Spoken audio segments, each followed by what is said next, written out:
السلام علیکم۔ شہادت حضرت امام حسین رضی اللہ تعالیٰ عنہ۔ جگر گوشہ رسول اللہ صلی اللہ علیہ وآلہ وسلم اور جنت میں جوانوں کے سردار حضرت امام حسین رضی اللہ تعالیٰ عنہ کی دردناک مظلومانہ شہادت پر تو زمین و آسمان روئے، جنات بھی روئے، جنگل کے جانور بھی متاثر ہوئے، انسان اور پھر مسلمان تو ایسا کون ہے جو اس کا درد محسوس نہ کرے یا کسی زمانے میں بھول جائے۔ لیکن شہید کربلا حضرت امام حسین کی روح مقدس درد و غم کا رسمی مظاہرہ کرنے والوں کے بجائے ان لوگوں کو ڈھونڈتی ہے جو ان کے درد کے شریک اور مقصد کے ساتھی ہوں۔ ان کی خاموش مگر زندہ جاوید زبان مبارک مسلمانوں کو ہمیشہ اس عظیم مقصد کی دعوت دیتی رہتی ہے جس کے لیے حضرت امام حسین رضی اللہ تعالیٰ عنہ بے چین ہو کر پہلے مدینے سے مکے اور پھر مکے سے کوفے جانے کے لیے مجبور ہوئے، اور جس مقصد کے لیے اپنے سامنے اپنی اولاد اور اپنے اہل بیت کو قربان کر کے خود قربان ہو گئے۔ سید الشہداء اور جنتی نوجوانوں کے سردار حضرت امام حسین رضی اللہ تعالیٰ عنہ، شیر خدا حضرت علی رضی اللہ تعالیٰ عنہ اور حضرت بی بی فاطمہ الزہرا رضی اللہ تعالیٰ عنہا کے گھر میں 5 شعبان سن 4 یا 5 ہجری میں مدینہ منورہ میں پیدا ہوئے۔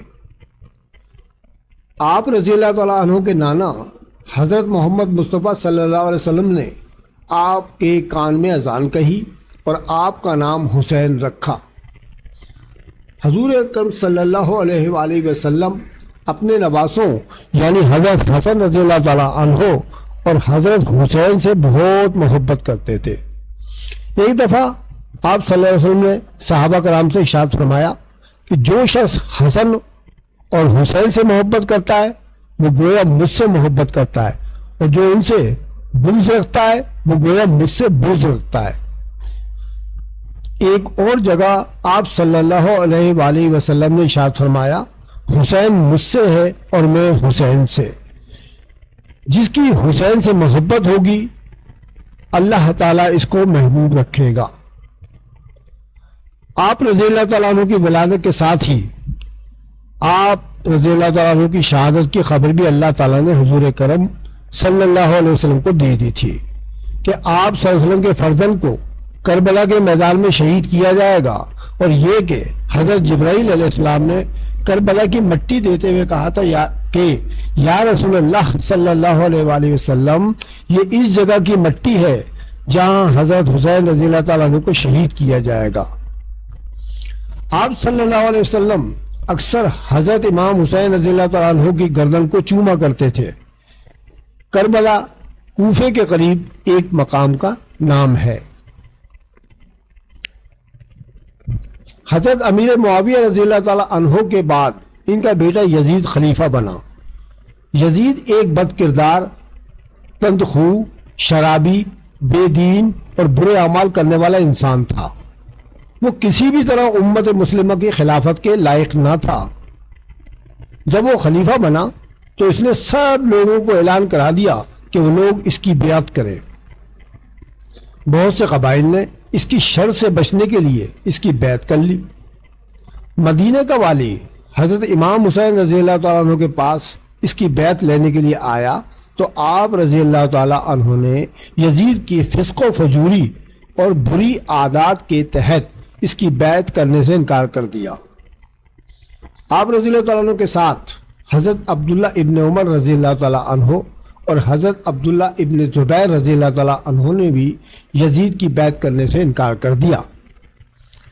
یزید کو جب اس کی خبر ملی تو اس نے والی مدینہ کو خط بھیجا کہ وہ ان لوگوں سے زبردستی اس کی بیعت کرائے، چاہے اس کے لیے سختی ہی کیوں نہ کرنی پڑے۔ حضرت امام حسین رضی اللہ تعالیٰ عنہ کو اسی رات مدینہ چھوڑ کر مکہ جانا پڑا۔ مدینہ سے ہجرت کرتے وقت آپ رضی اللہ تعالیٰ عنہ بہت غمزدہ تھے۔ یزید کی بیعت صرف اہل شام تک تھی، اہل حجاز حضرت امام حسین رضی اللہ تعالیٰ عنہ کی خلافت کے متمنی تھے۔ کوفے کے لوگ آپ رضی اللہ تعالیٰ عنہ کو خطوط بھیج رہے تھے کہ آپ یہاں آ جائیں، ہم آپ کی بیعت کر لیں گے اور یزید کی شر انگیزی ختم ہو جائے گی۔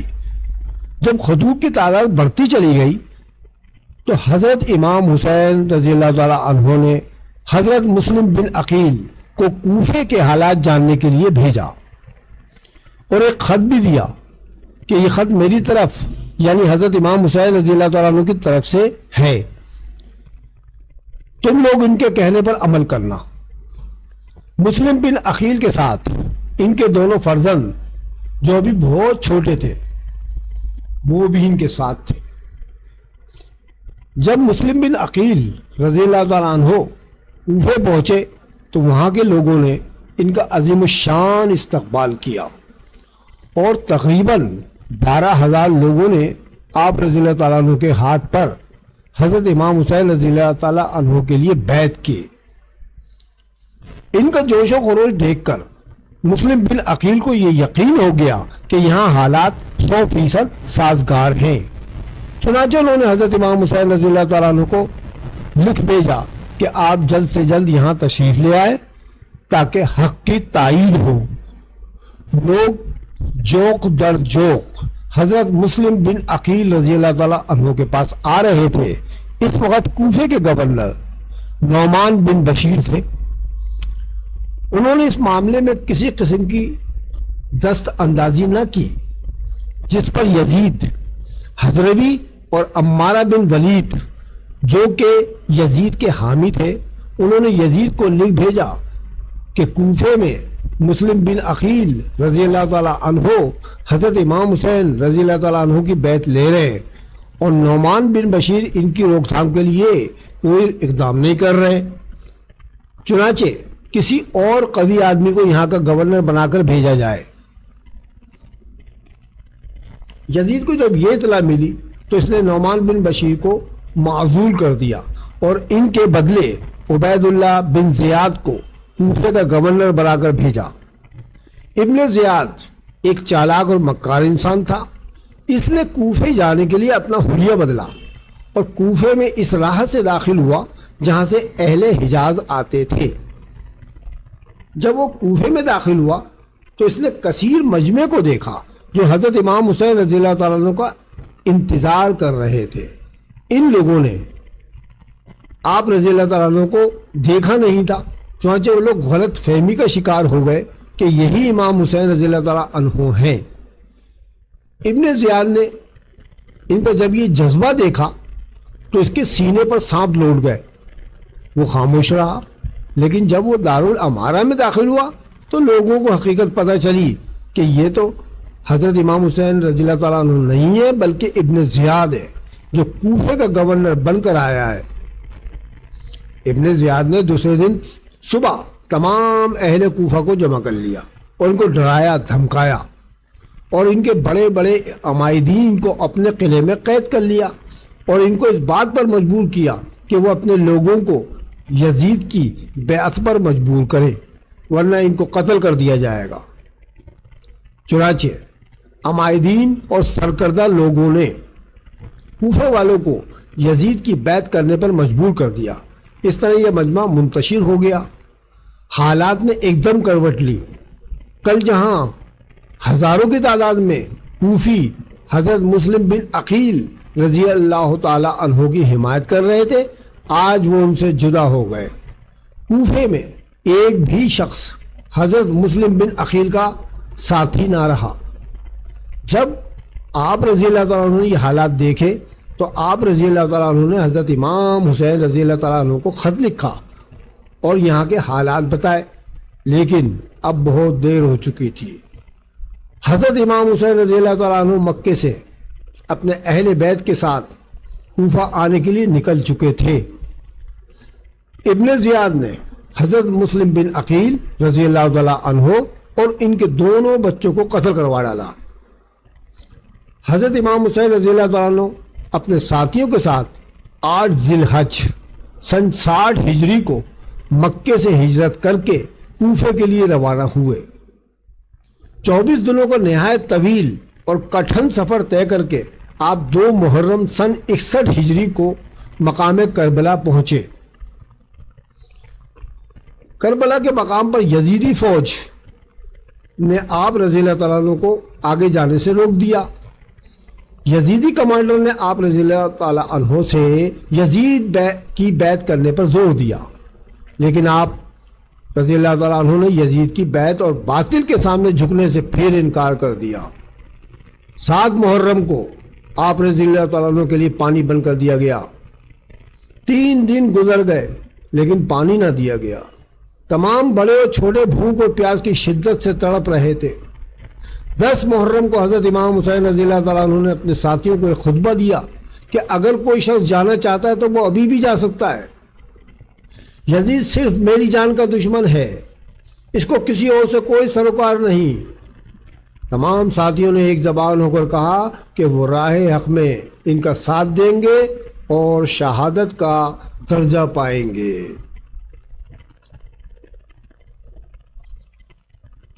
10 محرم کا قیامت خیز دن نمودار ہوا، جمعے کا دن۔ آپ رضی اللہ تعالیٰ عنہ نے اپنے اہل بیت کے ساتھ فجر کی نماز ادا کری۔ پھر آپ رضی اللہ تعالیٰ عنہ خیمے میں تشریف لائے۔ 3 دن کے پیاسے اہل بیت، پیاس سے نڈھال، صحرا کی گرم تپتی ہوئی لو، بے وطنی اور سامنے 22,000 کا لشکر، لیکن اہل بیت کے ارادے اور پائے استقلال میں کوئی کمی نہ آئی۔ جنگ کا نقارہ بجا دیا گیا، پھر جنگ کا آغاز ہو گیا۔ حضرت علی المرتضیٰ رضی اللہ تعالیٰ عنہ کے خاندان کے بہادروں نے کربلا کی زمین کو دشمنوں کو خون سے لالہ کر دیا اور جام شہادت نوش کرتے رہے۔ حضرت امام حسین رضی اللہ تعالیٰ عنہ کے تمام شہزادے شہید ہوتے چلے گئے۔ اب علی اکبر سامنے تھے۔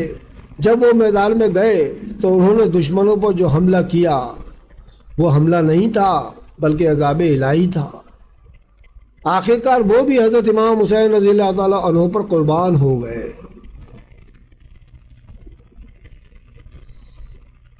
اب حضرت امام حسین رضی اللہ تعالیٰ عنہ جنگ و جدل کے لیے تیار ہوئے۔ امامہ رسول صلی اللہ علیہ وآلہ وسلم سر پر باندھا، حضرت علی کی ذوالفقار ہاتھ میں لی اور گھوڑے پر سوار ہو کر میدان میں جا پہنچے۔ ایک مرتبہ پھر اتمام حجت کی لیکن بے سود۔ پھر آپ رضی اللہ تعالیٰ عنہ کی تلوار جو چلی ہے تو دشمن ایک ایک کر کے جہنم واصل ہوتے رہے، لاشوں کے انبار لگ گئے، یزیدی فوج میں سناٹا چھا گیا، ہزاروں جوان دوڑ پڑے اور آپ رضی اللہ تعالیٰ عنہ کو گھیرے میں لے لیا اور چاروں طرف سے تیروں کی بوچھاڑ کر دی گئی۔ نورانی بدن لہو لہان ہو گیا۔ ایک تیر آپ رضی اللہ تعالیٰ عنہ کی پیشانی پر لگا، وہ پیشانی جو حضور صلی اللہ علیہ وسلم کی بوسہ گاہ تھی۔ آپ رضی اللہ تعالیٰ عنہ زخموں کی شدت سے گھوڑے سے گر پڑے۔ نماز کا وقت ہو چکا تھا۔ آپ رضی اللہ تعالیٰ عنہ نے یزیدیوں سے کہا کہ وہ ان کو 2 رکعت نماز پڑھنے کی اجازت تو دے دیں۔ آپ سجدے میں گئے۔ دنیا میں جتنے لوگ سجدے کرتے ہیں تو وہ دوبارہ اٹھتے ہیں، لیکن اس دن آسمان نے دیکھا کہ حسین رضی اللہ تعالیٰ عنہ نے جو سجدہ کیا ان کو اٹھتے ہوئے کسی نے نہ دیکھا۔ اس طرح آپ رضی اللہ تعالیٰ عنہ حق کی خاطر کربلا کے میدان میں شہید ہوئے۔ حضرت امام حسین رضی اللہ تعالیٰ عنہ نے حق پر ثابت قدم رہتے ہوئے کس طرح فسق و فجور کا مقابلہ کیا، اس کی مثال دنیا میں کہیں نہیں ملتی۔ انہوں نے آنے والی نسلوں کے لیے عزم و ہمت کی ایک بہترین مثال چھوڑی ہے۔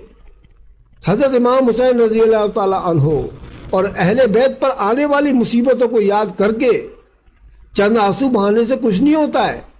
اگر امام عالی مقام سے سچی محبت ہے تو ان کی پیروی کرتے ہوئے حق و صداقت کا پرچم بلند کریں، اور جس عظیم مقصد کے لیے امام پاک رضی اللہ تعالیٰ عنہ نے اپنا گھر، مال، خاندان اور اپنی جان قربان کر دی، اس کو بھی اپنا مقصد اولین بنائیں۔ آخر میں دعا ہے کہ اللہ تعالیٰ ہمیں حضرت امام پاک رضی اللہ تعالیٰ عنہ کی سچی محبت عطا فرمائے اور ان کے اسوے پر چلنے کی توفیق عطا فرمائے۔ آمین ثم آمین۔ اللہ پاک آپ کا حافظ و نگہبان۔ خدا حافظ۔